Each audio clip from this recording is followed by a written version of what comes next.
Every now and then we get a movie that's so bad, it's actually entertaining. What's going on, guys? I'm Chris, and welcome back to another video. Today I'm going to be giving you my review of He's All That, the latest Netflix film starring Addison Rae, TikTok star herself. So before I give you guys my thoughts on He's All That, definitely hit the like button, comment your thoughts on the movie down below, and make sure to hit that subscribe button so you don't miss out on any future reviews, reactions, Blu-ray videos, all that good stuff. So is He's All That worth watching? Perhaps if you look at it as a comedy. This movie stars Addison Rae, like I mentioned, and she is just not good at acting. I hate to sit here and bash on an acting performance, but it is so clear that she's never really had a major acting role before, and most of her lines just fall completely flat. It feels like one of those Instagram videos you would see that's really poorly acted on your explore page on Instagram, and it's just trying to be cringe for the sake of being cringe. And I will say, I think Tanner Buchanan, the other lead of this movie, outshines Addison Rae. Even though his acting isn't the best, he still does a lot more than Addison Rae, in my opinion. Now, this is a remake of She's All That from 1999, which stars Freddie Prinze Jr., and I've never seen that movie, so I really didn't have any expectations going into this when it comes to what the plot really is,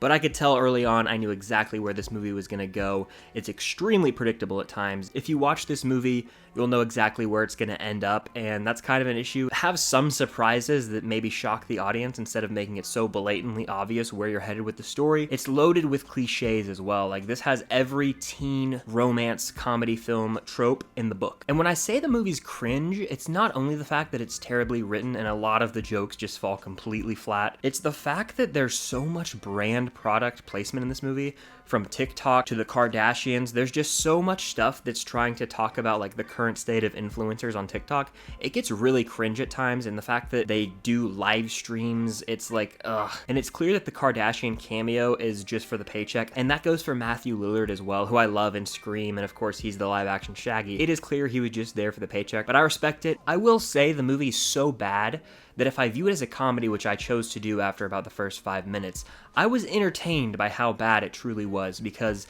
the plot, again, like I said, is so predictable. There's not a lot of surprises in here to keep you that engaged with the story itself. So as it progresses, I was starting to laugh at the cringe nature of certain scenes, whether that is just the absurd nature of the karaoke scene, the terrible performances by some of the girls that are friends with Addison Rae's character, or even the absurd, over-the-top dance-off to start the prom at the end of the movie that was just some random dance scene just to show Addison Rae dancing in this movie. It was extremely cringy, and I remember just like laughing out loud at a certain movement that two of these characters make. But there is a cool fight scene.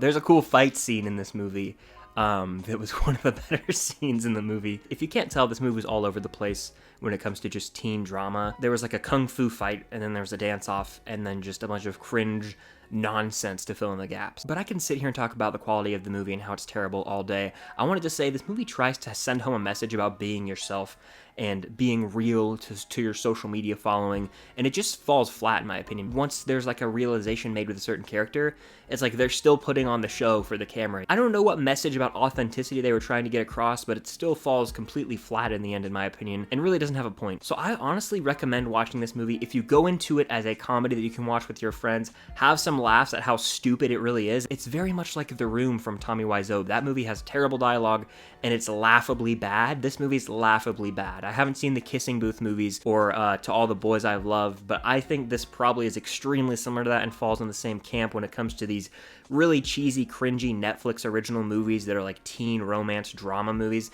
That's exactly what this is. So if you like that stuff, I think you'll like this. But if you like it to go into it and make fun of it, which is what I kind of turned it into about 10 minutes in, then it's worth a watch. But as a movie, it is terrible. One of the worst movies I've seen this year, arguably the worst. I think that it's honestly more entertaining than some of the worst movies I've seen this year. Like, I would choose this over Locked Down or Don't Breathe 2 because it was so much fun to laugh at.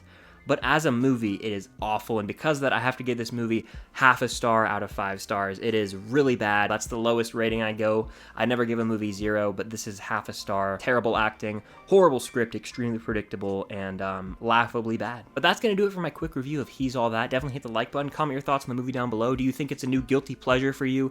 Did you find it so bad that it was funny to laugh at, or did you genuinely think it was a good movie? I want to know all that in the comments down below. Let's have a discussion, and if you haven't already, definitely hit that subscribe button so you don't miss out on any future videos, and make sure you hit that notification bell as well. But stay tuned for future reviews and rankings coming very soon. A ton of Marvel content coming when Shang-Chi drops. I've got like 5 to 6 videos planned, so you're not going to want to miss that. Thank you all so much for watching. Until next time, I'll see you guys later.